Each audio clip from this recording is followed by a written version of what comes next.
1 मार्च 2022 दोपहर के ठीक 12 बजे कराची, पाकिस्तान। अख्तर कॉलोनी की भीड़ भाड़ वाली गलियों में जिंदगी अपनी रफ्तार से चल रही थी। सड़क पर हॉर्न की आवाजें, दुकानों पर ग्राहकों की हलचल और उसी शोर के बीच खड़ी थी एक साधारण सी फर्नीचर की दुकान, क्रिसेंट फर्नीचर। अंदर बैठा एक आदमी जिसका नाम था जावेद अखुंद, एक ऐसा शख्स जो पिछले 23 सालों से इसी शहर में इसी पहचान के साथ एक आम जिंदगी जी रहा था। लेकिन उस दोपहर उस दुकान में जो होने वाला था वो सिर्फ एक हत्या नहीं थी, बल्कि इतिहास के एक अधूरे अध्याय का आखिरी पन्ना था।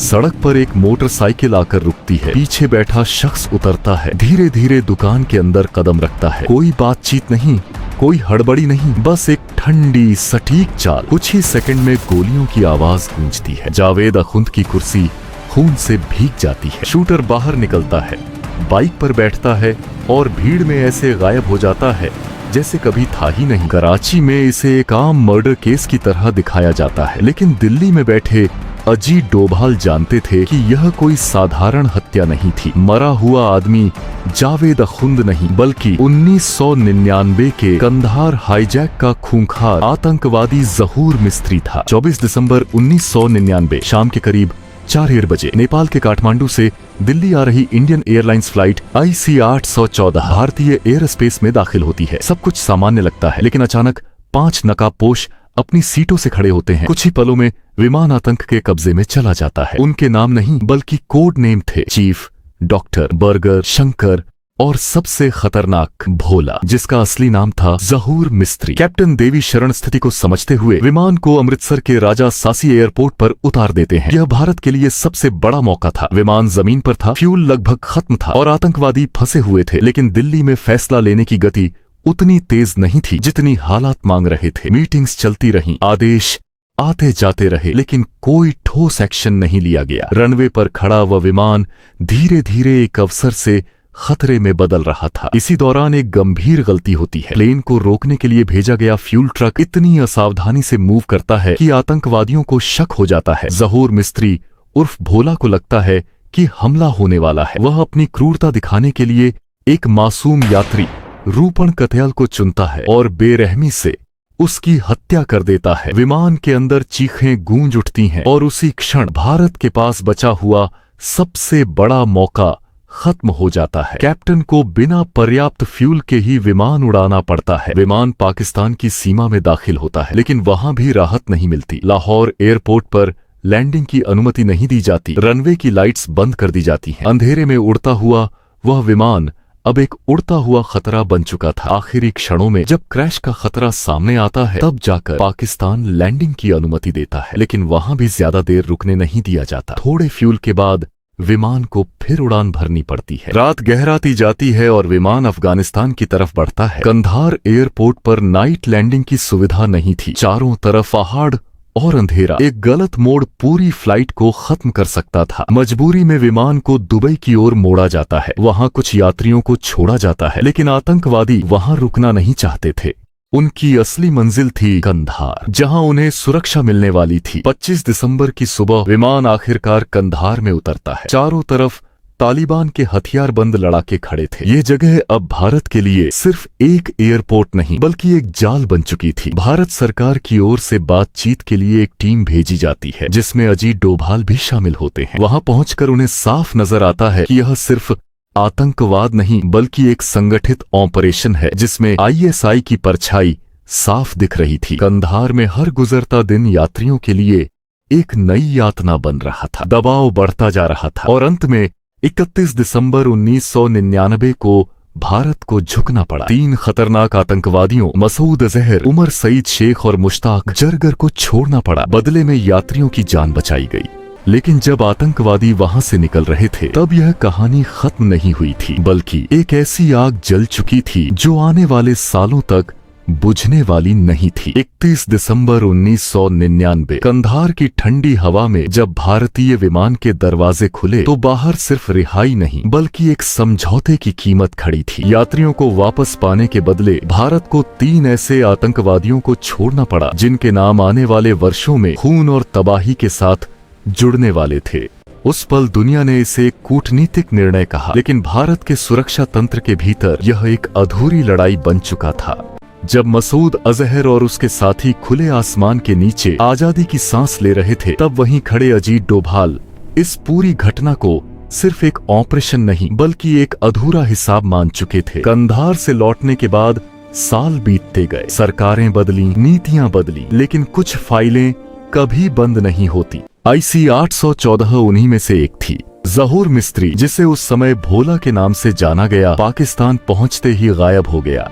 ISI ने उसे एक नई पहचान दी, एक नई जिंदगी दी। वह अब कोई आतंकवादी नहीं दिखता था, बल्कि एक आम नागरिक की तरह जी रहा था। कराची की अख्तर कॉलोनी में उसने जावेद अखुंद के नाम से अपनी पहचान बनाई, शादी की, परिवार बसाया और फर्नीचर का कारोबार शुरू कर दिया। बाहर से देखने पर वह एक सामान्य दुकानदार था, लेकिन उसके अतीत में छुपी हुई कहानी अब भी खत्म नहीं हुई थी। भारतीय खुफिया एजेंसियों ने इस केस को सीधे तरीके से नहीं उठाया। उन्होंने समय लिया, नेटवर्क को समझा, पैटर्न को पढ़ा। जैश-ए-मोहम्मद के बड़े कमांडरों की गतिविधियों पर नजर रखी जाने लगी।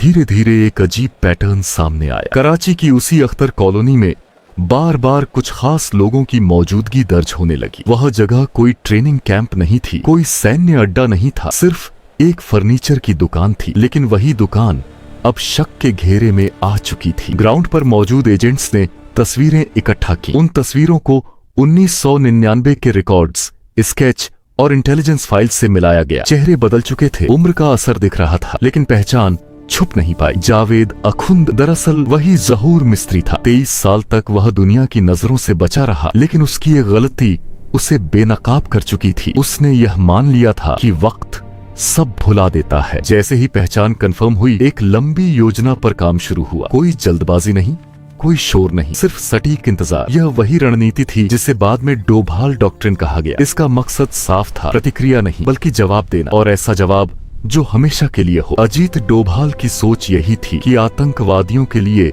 कोई समय सीमा नहीं होती। अगर किसी ने भारत के खिलाफ खून बहाया है तो वह कहीं भी छुपा हो, एक दिन उसे खोज लिया जाएगा। 1 मार्च 2022 सुबह के करीब 11 बजे कराची की वही गलियां, वही दुकान और वही आदमी। ज़हूर मिस्त्री अपनी कुर्सी पर बैठा था, बिना किसी सुरक्षा के, बिना किसी डर के। उससे लग रहा था कि वह अब सुरक्षित है। लेकिन उसी वक्त 2 लोग एक बाइक पर उसकी तरफ बढ़ रहे थे। प्लानिंग इतनी सटीक थी कि हर सेकंड की गिनती पहले से तय थी। बाइक रुकती है, पीछे बैठा शख्स उतरता है, हेलमेट के अंदर छुपा चेहरा सीधे दुकान के अंदर दाखिल होता है। अंदर बैठे ज़हूर मिस्त्री की नजर जैसे ही उस शख्स से मिलती है, एक पल के लिए समय ठहर जाता है। यह कोई सामान्य मुलाकात नहीं थी। शूटर की आंखों में कोई गुस्सा नहीं, कोई हड़बड़ी नहीं, सिर्फ एक ठंडी निश्चितता थी। वह सुनिश्चित करता है कि सामने वही आदमी है जिसे 23 साल पहले कंधार में देखा गया था। अगले ही पल पिस्तौल निकलती है और पहली गोली सीधे सिर में लगती है। ज़हूर मिस्त्री कुर्सी पर ही ढह जाता है। 2 और गोलियां उसके सीने में उतरती हैं ताकि किसी भी तरह की बचने की गुंजाइश खत्म हो जाए। पूरा ऑपरेशन कुछ ही सेकंड में खत्म हो जाता है। शूटर बाहर निकलता है, बाइक पर बैठता है और कराची की भीड़ में गायब हो जाता है। पीछे बचती है सिर्फ एक लाश और एक ऐसा राज जो अब धीरे धीरे सामने आने वाला था। शुरुआत में इसे एक साधारण हत्या बताया जाता है, लेकिन सच्चाई ज्यादा देर छुप नहीं पाती। ज़हूर मिस्त्री के जनाजे में जैश-ए-मोहम्मद के बड़े नाम नजर आते हैं। यह इशारा काफी था ये समझने के लिए कि मारा गया आदमी कौन था। इस तरह 1999 का एक अधूरा अध्याय 2022 में जाकर पूरा होता है। अमृतसर की वह चूक, दुबई की वह मजबूरी और कंधार का वह समझौता, इन सब का जवाब एक शांत, सटीक और बिना शोर के ऑपरेशन में दिया गया। यह सिर्फ एक व्यक्ति की हत्या नहीं थी, बल्कि एक संदेश था कि समय चाहे जितना भी बीत जाए, कुछ हिसाब कभी खत्म नहीं होते।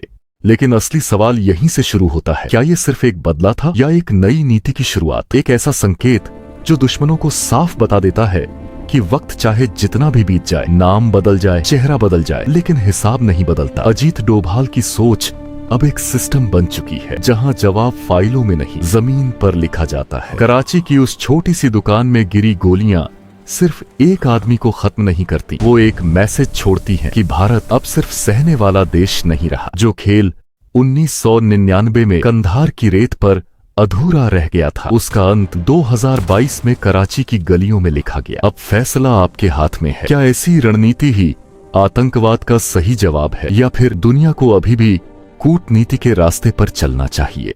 अगर आप ऐसी ही असली और अनसुनी कहानियों को गहराई से समझना चाहते हैं तो चैनल को सब्सक्राइब करें। और अगर आपने हमारी वीडियो कैसे शुरू हुआ ऑपरेशन अननोन गनमैन नहीं देखी तो इस पर क्लिक करके जरूर देखें। मैं आपसे वहीं मिलूंगा, तब तक के लिए जय हिंद।